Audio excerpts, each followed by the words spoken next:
All right, so real quick, because this comes up a lot, we're gonna talk about the difference between Cobra pose, the upward dog, Sphinx, and seal.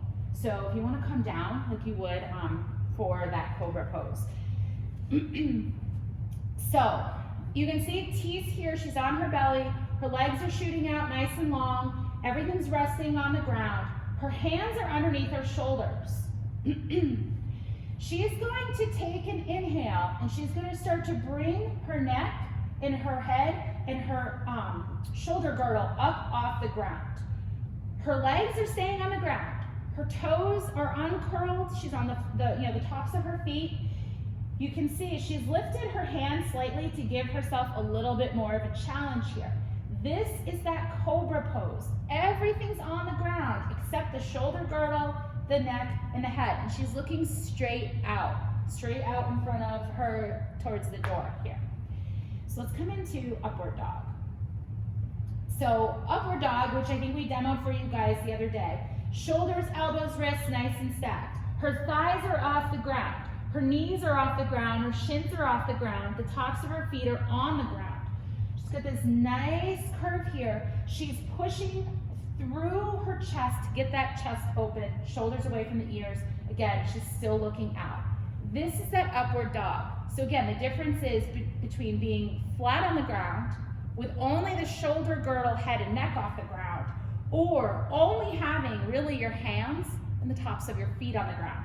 Difference between Cobra and up dog. Both are great, but they are different. So next up is Sphinx pose.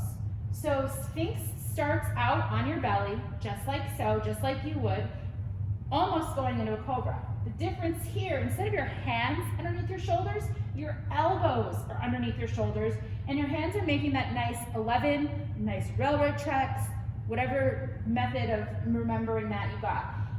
Here's something we haven't talked about a lot, but it makes a huge difference, and a couple of you might have heard me say this when we're in our handstand practice.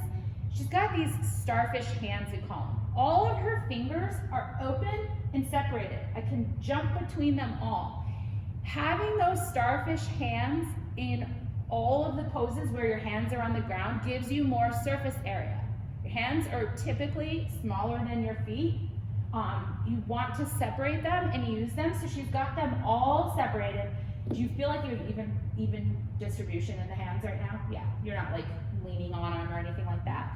This becomes really important when you start to put that weight on the hands. You want as much surface area as you can get. That'll really help you, especially in that handstand walk. So, back to Sphinx pose. So she's nice and stacked, shoulders over elbows, her arms are out long, she's got those nice starfish hands.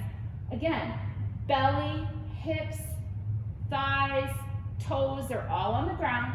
She's got her shoulder girdle up, driving that chest up, neck and head are in one direction facing the front. That is Sphinx pose. So seal pose is an extension of that. That's when you're gonna shoot those hands out long.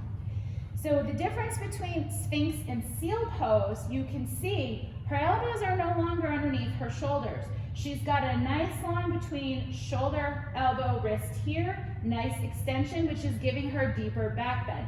So now, I don't know that you guys can really see, but her belly is off the ground now. Whereas in Sphinx and Cobra, the belly was on the ground. Now she's up and off. She's got a much deeper bend. You're driving, you can feel the pressure from driving through your hands to keep that upper body upright, right? You want to have a wider foot, especially in seal and Sphinx pose, to help take the pressure off that low back.